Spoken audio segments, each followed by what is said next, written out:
misericórdia outra vez, pra sublimar vocês,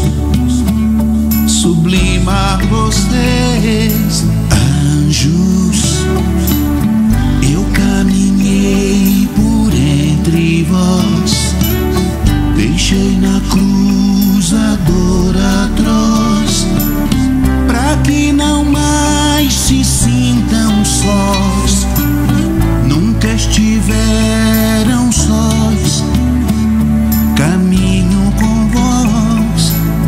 Aí deixei meu coração, o dom da fé, o Pai perdão, sem ver a quem renovação. Nada será em vão, nada é em vão. Aí deixei meu coração, o dom da fé, o Pai perdão, sem ver a quem renovação. Nada será em vão, nada é em vão.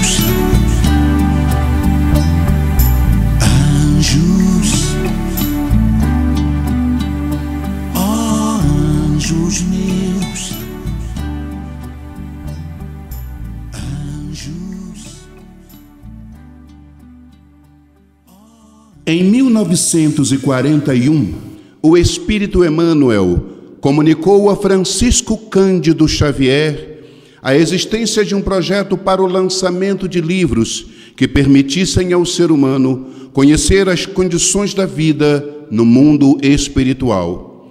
Logo depois, aproxima-se do médium o espírito André Luiz, que informou ter sido médico em sua última existência terrestre, sem revelar, no entanto, sua identidade. Apresentado por Emmanuel como novo amigo e irmão na eternidade, André Luiz, durante 700 dias, afinou-se com as faculdades mediúnicas de Chico Xavier para começar o labor psicográfico de Nosso Lar, primeiro livro de sua lavra, lançado em 1944, pela editora FEB. Emmanuel, que coordenou e dirigiu o projeto, escreveu também textos de apresentação nos 16 livros que fazem parte deste singular esforço por esclarecer e despertar a criatura humana. À guisa de prefácio, descreve ele nas primeiras linhas do livro Nosso Lar. Por vezes o anonimato é filho do legítimo entendimento e do verdadeiro amor. Para redimirmos o passado escabroso, modificam-se nomes e funciona o esquecimento temporário como bênção da divina misericórdia. André precisou igualmente descer a cortina sobre si mesmo e por isso não se pôde apresentar o médico terrestre e autor humano, mas sim o novo amigo e irmão na eternidade. Por trazer valiosas impressões aos companheiros do mundo, necessitou despojar-se de todas as convenções, inclusive do próprio nome, para não ferir corações amados envolvidos ainda nos velhos mantos da ilusão. O homem terrestre não é um deserdado, é filho de Deus em trabalho construtivo, envergando a roupa de carne, onde precisa aprender a elevar-se. A luta humana é a sua oportunidade, a sua ferramenta, o seu livro. O intercâmbio com o invisível é um movimento sagrado em função restauradora do cristianismo puro, que ninguém se descuide das necessidades próprias no lugar que ocupa pela vontade do Senhor. André Luiz vem contar a você que a maior surpresa da morte carnal é a de nos colocar face a face com a própria consciência, na qual edificamos o céu, estacionamos no purgatório ou nos precipitamos em abismo infernal. Vem lembrar que a terra é oficina sagrada e ninguém a menosprezará sem conhecer o preço do terrível engano a que submeteu o próprio coração. Os que colhem as espigas maduras não devem ofender os que plantam à distância, nem perturbar a lavoura verde ainda em flor. Certamente numerosos amigos sorrirão ao contato dessas narrativas. O inabitual, entretanto, causa surpresa em todos os tempos. Quem não sorriria anos atrás, quando lhe falassem da aviação, da eletricidade, da radiofonia? O que sabe o homem do imensurável, além das conclusões que tira? O que sabe o homem do imponderável, se nem vê o ar que respira? Mal girou a roda do conhecimento, mal fincou os pés desse lado da vida, e arrogantemente ele já quer brincar de Deus. Seu tempo na terra é um breve momento, logo a morte vem ferindo sentimentos, desafiando a inteligência dos ateus. O que sabe o homem das mesas girantes? Só sei que mensagens chegaram. O que sabe o homem da mediunidade? Sabemos que as bruxas queimaram.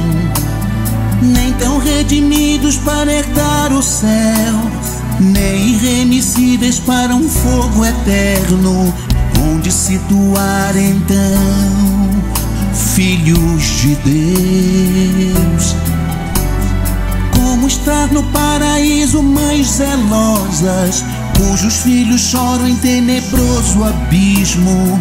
Como desfrutar o solitário céu, longe dos teus? Sim, a vida continua, mais real e mais intensa. Não importa a sua fé, a despeito de suas crenças. Sim, a vida continua em toda a diversidade, entre afetos e famílias, em falanges e cidades.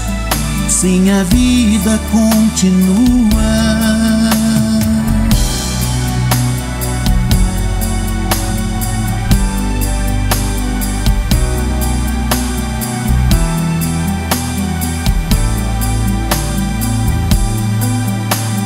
Nem tão redimidos para herdar o céu, nem irremissíveis para um fogo eterno, onde situar então filhos de Deus.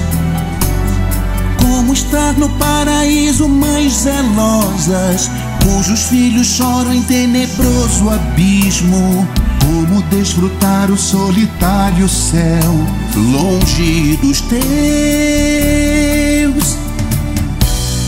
Faixas de afinidade, sabe a lei de atração. Formam-se sociedades, cada qual sua dimensão. Renascer e renascer e renascer então. Sim, a vida continua, mais real e mais intensa. Não importa sua fé, a despeito de suas crenças. Sim, a vida continua em toda a diversidade, entre afetos e famílias, em falanges e cidades. Sim, a vida continua, seus efeitos, suas escolhas, paraísos e umbrais, galhos renovando folhas. Sim, a vida continua, progredindo, renovando, e nascendo e renascendo, voo do átomo ao arcanjo. Sim, a vida continua.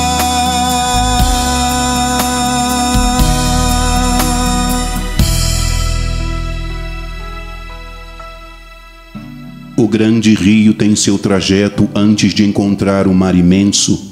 Copiando-lhe o percurso, a alma percorre igualmente caminhos variados e etapas diversas, recebendo afluentes de conhecimento aqui e ali, avoluma-se em expressão e purifica-se em qualidades, antes de encontrar o oceano eterno da sabedoria.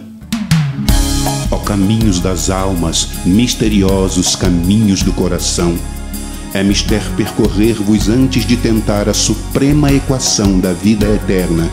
Muito longa, portanto, nossa jornada laboriosa, que a canção traduz ao menos uma ideia desta verdade fundamental. A vida não cessa, é fonte eterna. A morte é o jugo escuro das ilusões, é um modo contínuo noutras dimensões de conhecimentos, de aquisições, que a alma percorre etapas diversas, se purificando a se avolumar, assim como um rio antes do eterno mar da sabedoria. Morrer para o mundo é adormecer, porém não decide não o destino do ser. Ó caminhos da alma, temos que percorrer, viver nossos dramas, resolver um por um, detalhe a detalhe, num longo processo de aperfeiçoamento espiritual. Seria infantil querer resolver transcendentes questões num piscar de olhos. Uma vida apenas um ato, 100 anos apenas um dia, um serviço, uma experiência, vitória, uma aquisição, um corpo, uma roupa no mundo, o mundo mais um em zilhões, e a morte o sopro renovador, e a morte o sopro renovador.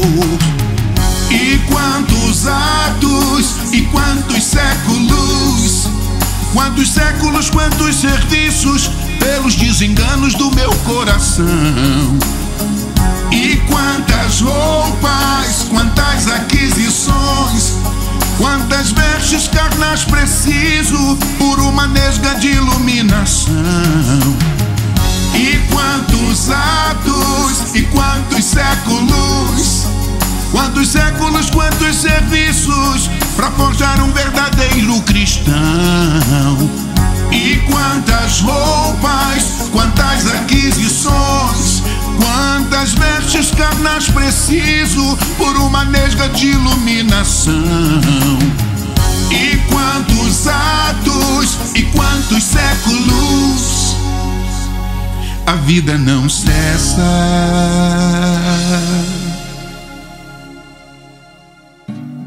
E o letrado em filosofia religiosa fala de deliberações finais e posições definitivas. Ai por toda parte os cultos em doutrina mas analfabetos do espírito. É preciso muito esforço do homem para ingressar na academia do Evangelho do Cristo, ingresso esse que se verifica sempre de estranha maneira, ele só na companhia do Mestre. Em verdade, não fui um criminoso no meu próprio conceito. A filosofia do imediatismo, porém, absorvera-me. Filho de pais excessivamente generosos, conquistei meus títulos universitários sem maior sacrifício, compartilhei os vícios da mocidade do meu tempo, organizei o lar, os filhos e a tranquilidade econômica do meu grupo familiar. Mas examinando atentamente a mim mesmo, algo me fazia experimentar a sensação de tempo perdido com a silenciosa acusação da consciência. Habitei a terra, gozei-lhe os bens, colhi as bênçãos da vida, mas não retribuí ceitil do débito enorme.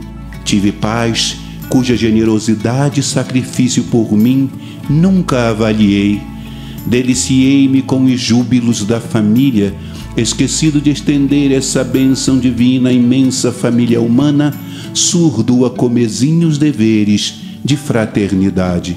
Enfim, como a flor de estufa, não suportava agora o clima das realidades eternas.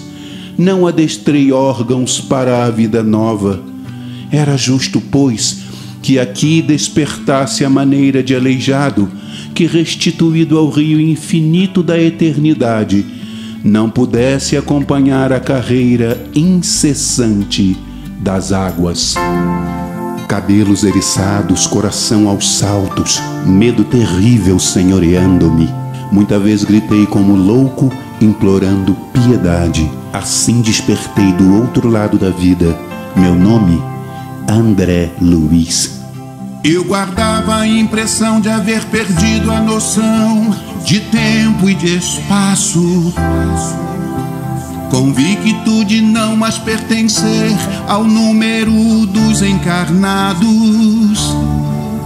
No entanto, meus pulmões respiravam, surpreendentemente até meus pelos cresciam, desde quando eu me tornara um joguete do desconhecido. Eu nada entendia, caminhando qual doente amargurado nas grades escuras do horror. Ouvi lamentos muito mais comovedores que os meus, de assombro e pavor. E a estranha viagem prosseguia, o medo de Roldão me impelia, desde que me desprendera dos últimos laços do corpo na cova sombria. Preferia a ausência total da razão, o não ser dos doutos sem religião, pobre espírito sem espiritualidade, ante o tufão da verdade. A quem recorrer, pra quem apelar, terrível abandono, assédio incessante, forças perversas me assombravam nos ermos caminhos. Ó irmãos na carne, acendem vossas luzes antes de atravessar o irremediável. Buscai a verdade antes que a verdade vos surpreenda.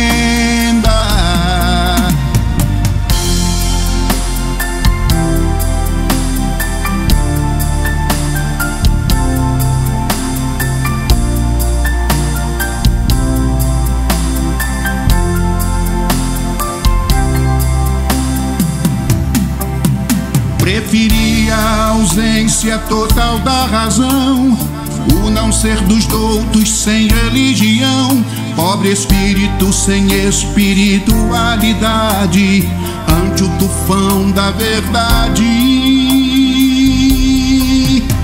A quem recorrer, pra quem apelar, terrível abandono, assédio incessante, forças perversas me assombravam nos ermos caminhos.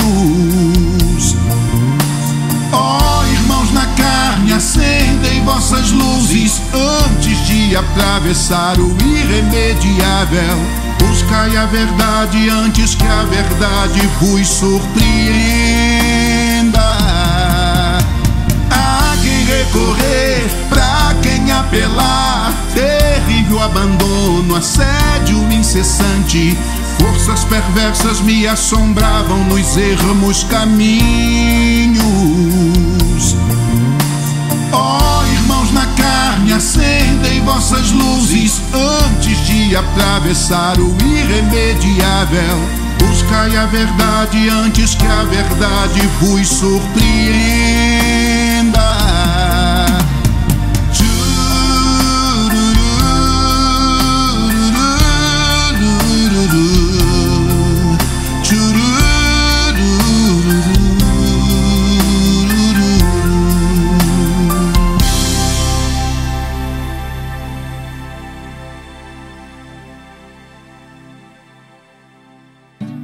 Torturava-me a fome e a sede me escaldava.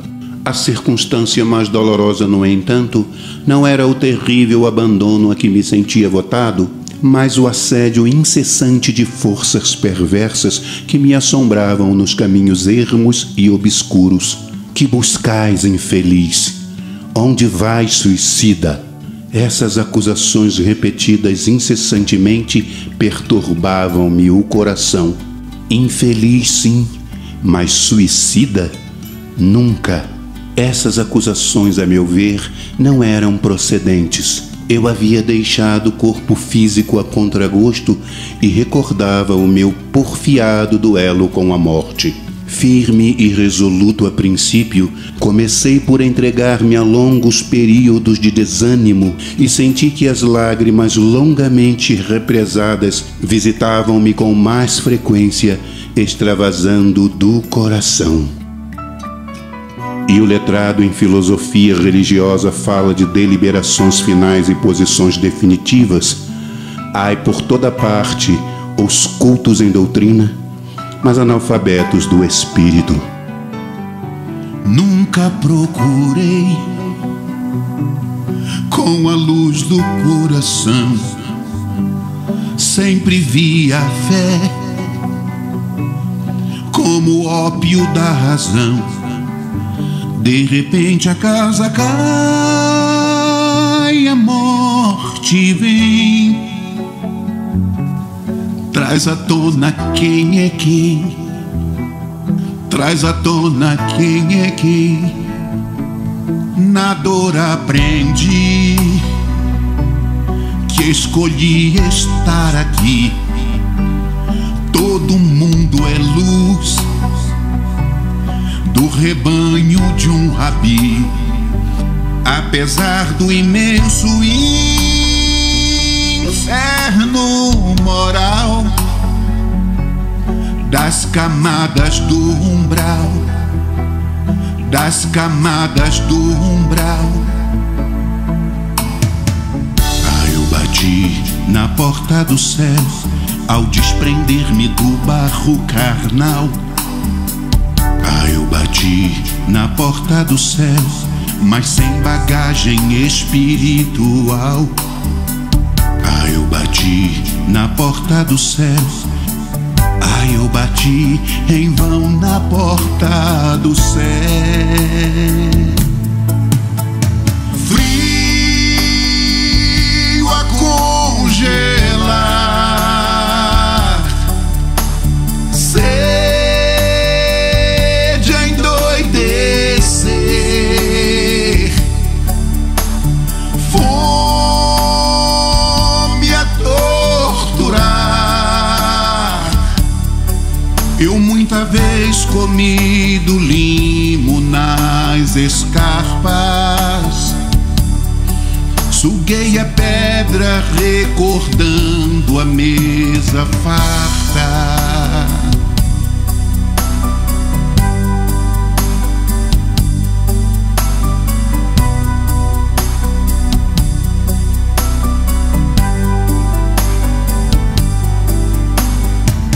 Ah, eu bati na porta do céu ao desprender-me do barro carnal.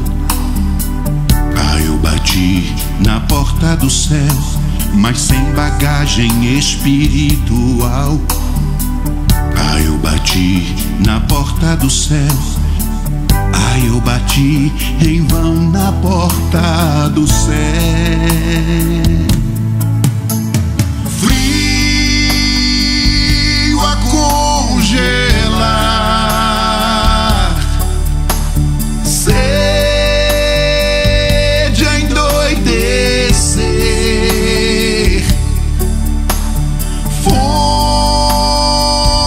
a torturar. Eu muita vez comi do limo nas escarpas, suguei a pedra recordando a mesa farta.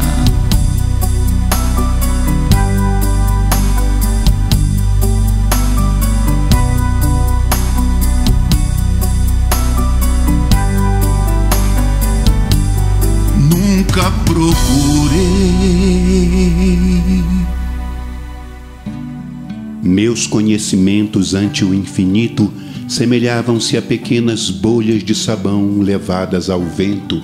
Perguntando a mim mesmo se não enlouquecera, encontrava a consciência vigilante, esclarecendo-me que continuava a ser eu mesmo, com o sentimento e a cultura colhidos na experiência material. Castigava-me a fome todas as fibras, mas o abatimento progressivo não me fazia cair definitivamente pela falta do alimento. Acentuava-se o desalento. Foi quando comecei a recordar que deveria existir um autor da vida, fosse onde fosse. Essa ideia confortou-me. Eu, que detestava as religiões do mundo, experimentava agora a necessidade de conforto místico após a morte. Quando as energias me faltaram de todo, quando me sentia absolutamente colado ao lodo da terra, sem força para sequer reerguer-me, pedi ao Supremo Autor da natureza me estendesse mãos paternais em tão amargurosa emergência. Quanto tempo durou a rogativa? Quantas horas consagrei a súplica de mãos postas, imitando a criança aflita? Apenas sei que a chuva de lágrimas me lavou o rosto e todos os meus sentimentos se concentraram na prece dolorosa. É preciso haver sofrido muito para entender todas as misteriosas belezas da oração. É necessário haver conhecido o remorso, a humilhação, a extrema desventura para tomar com eficácia o sublime elixir da esperança. E foi nesse instante que as neblinas espessas se dissiparam e alguém surgiu, emissário dos céus. Quando as energias me faltaram de todo, quando me senti absolutamente colado ao lodo da terra, sem força para sequer reerguer-me, me virei para Deus e fui ouvido. Naquele instante crucial em que a neblina dissipou, alguém surgiu no vendaval e ao se inclinar me fixou. Sorriso franco paternal, simpaticíssimo Senhor. Será que Deus ouviu a minha súplica, o meu clamor? És tu um anjo, uma visão, unindo forças inquiri, um emissário do Senhor. E o benfeitor pôs-se a sorrir e disse: chama-me Clarencio, em Cristo apenas teu irmão. O pranto me banhava a alma em desatada profusão. Um alvo lençol foi estendido à guisa de maca improvisada. Servos desvelados, zelosos me alçavam para a embarcação apropriada. Coragem, meu filho, que o Senhor provém, a nenhuma ovelha ele desampara. Mas precisa descansar, guardar a calma. Lágrimas sinceras vão lavando a alma. Sigamos sem demora, ainda pude ouvir o benfeitor amigo aos enfermeiros falar. Com toda presteza temos que retornar, precisamos atingir nosso lar.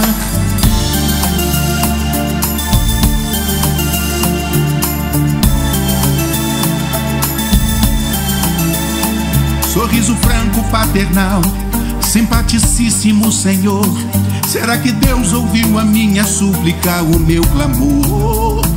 És tu um anjo, uma visão, unindo forças inquiri, um emissário do Senhor, e o benfeitor pôs-se a sorrir e disse: chama-me Clarencio, em Cristo apenas teu irmão. O pranto me banhava a alma em desatada profusão. Um alvo lençol foi estendido à guisa de maca improvisada. Servos desvelados, zelosos me alçavam para a embarcação apropriada.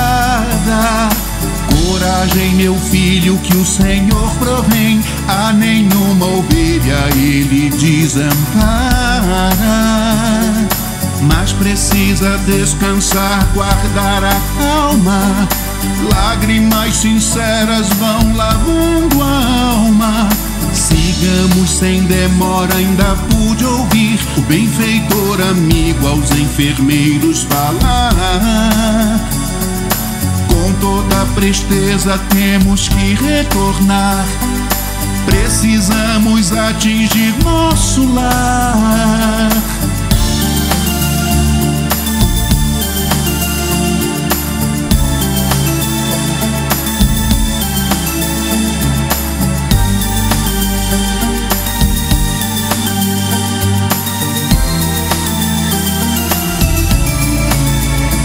Naquele instante crucial,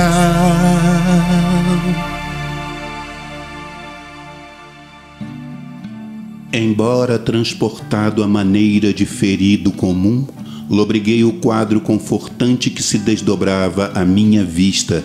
Clarencio, que se apoiava num cajado de substância luminosa, deteve-se à frente de grande porta encravada em altos muros cobertos de trepadeiras floridas e graciosas.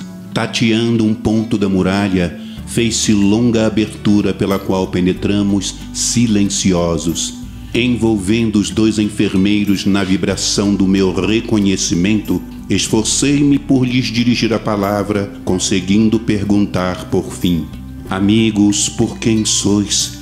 Explicai-me em que novo mundo me encontro? De que estrela me vem agora esta luz confortadora e brilhante? Um deles afagou minha cabeça como se fora conhecido pessoal de longo tempo e me respondeu: estamos nas esferas espirituais vizinhas da Terra, e o sol que nos ilumina neste momento é o mesmo sol que nos aquece o corpo físico quando encarnados. Logo depois ouvi o generoso ancião recomendar carinhoso: guardem nosso tutelado no pavilhão da direita, que logo mais virei vê-lo. Vim saber mais tarde que quase 9 anos do calendário da Terra haviam se passado desde que eu deixara o corpo físico, sem que eu tivesse a menor noção de tempo nem de espaço.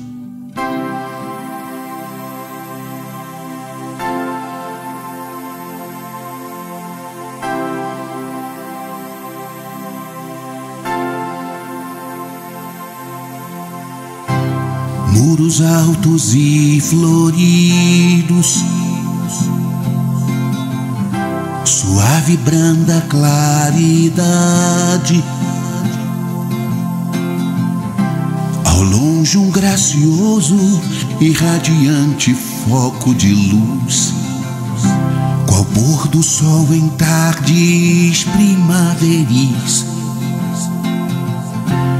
Majestosas construções e extensos jardins, e um alvo edifício a fez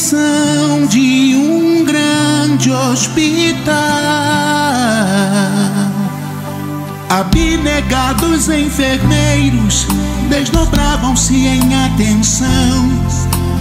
Recomendações carinhosas, meu Deus, quanta gratidão.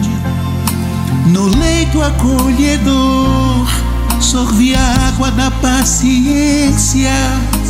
Aprendi a me calar, falar menos de mim, recomeçar, recomeçar.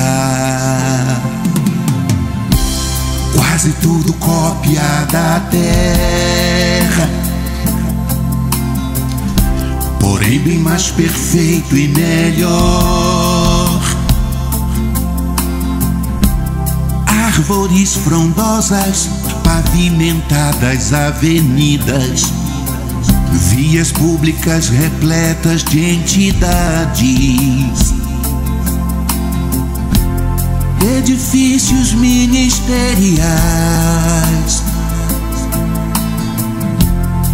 bairros residenciais, e ao centro a governadoria sustenta excelsa harmonia. E o mesmo sol que aquece a terra, qual matriz da vida aquece aqui também. Bálsamo da solicitude que provém do Criador. Música sublime, confortadora, embalsamava o ambiente hospitalar. E o nome da cidade é nosso lar, um plano vizinho à terra. Como é que eu poderia imaginar? O véu da ilusão é muito denso nos círculos carnais, e há uma multidão desavisada se comprometendo cada vez mais. E o mesmo sol que aquece a terra, qual matriz da vida aquece aqui também. Bálsamo da solicitude que provém do Criador. Música sublime, confortadora, embalsamava o ambiente hospitalar. E o nome da cidade é nosso lar, nosso lar, nosso lar.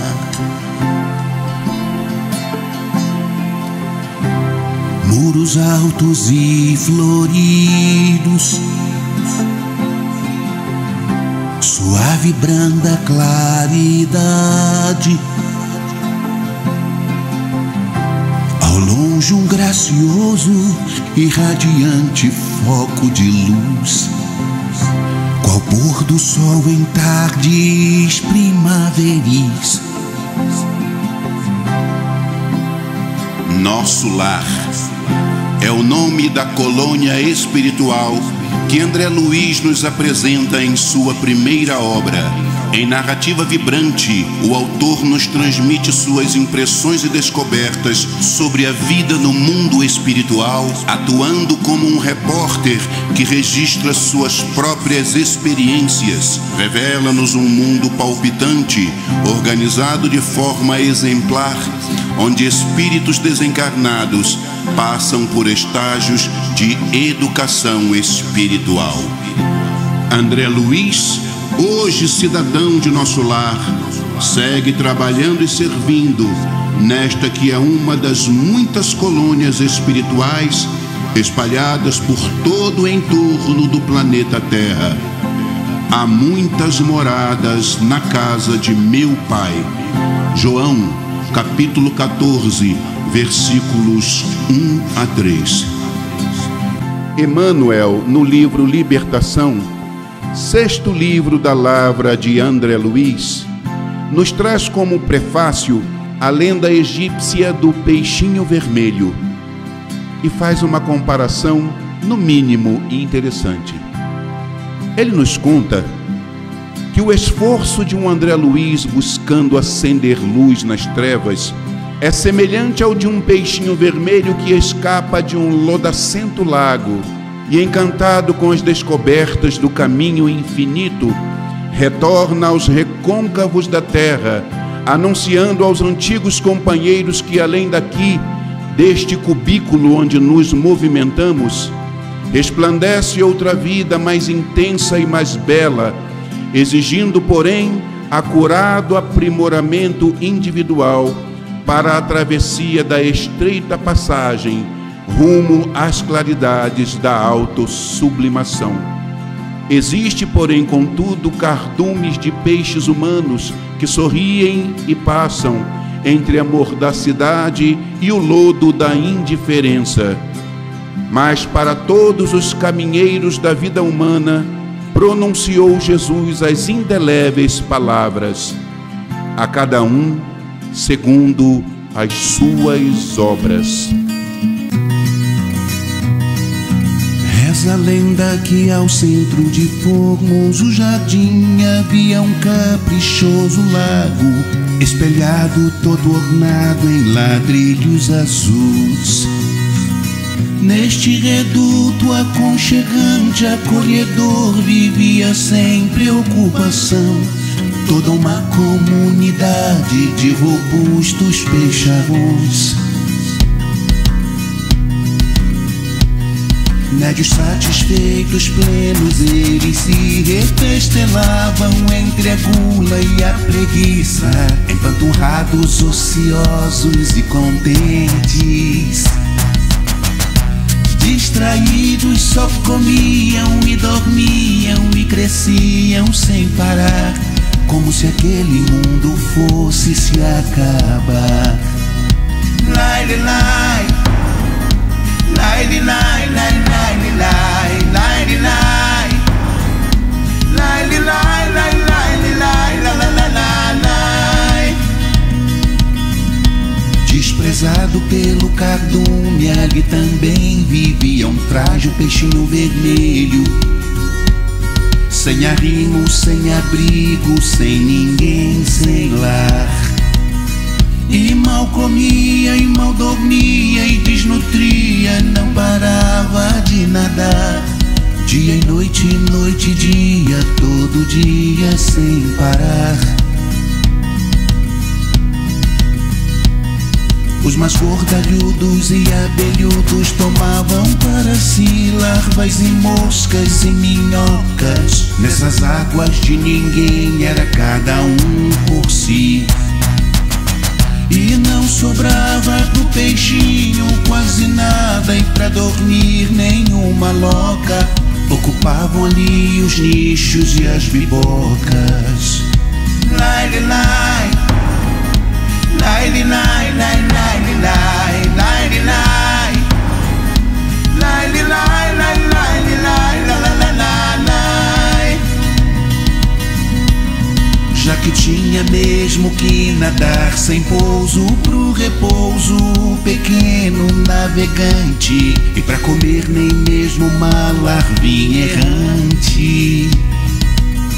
Pôs-se o peixinho a estudar o velho lago, qual jamais fizera antes. Estudou também as cheias, as marés e as vazantes.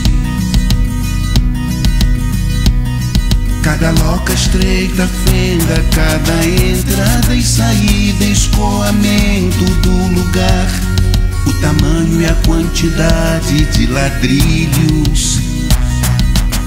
Macérrimo que já estava, logo achou saída estreita do lugar e desceu o curso d'água a nadar.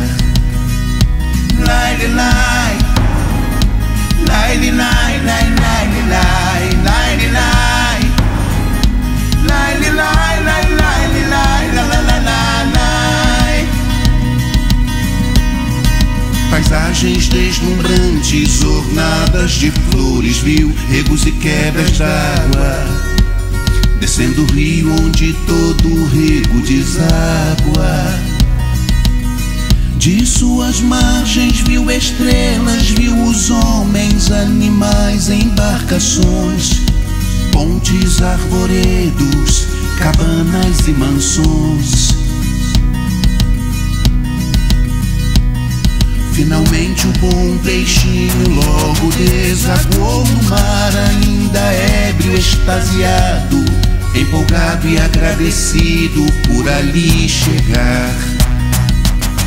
Mas uma imensa compaixão botou em prova o seu bondoso coração, e compadecido ao velho lago quis voltar. Lai, lai, lai, lai, lai, lai, lai, lai, lai, lai, lai, lai, lai, lai, lai, lai, lai.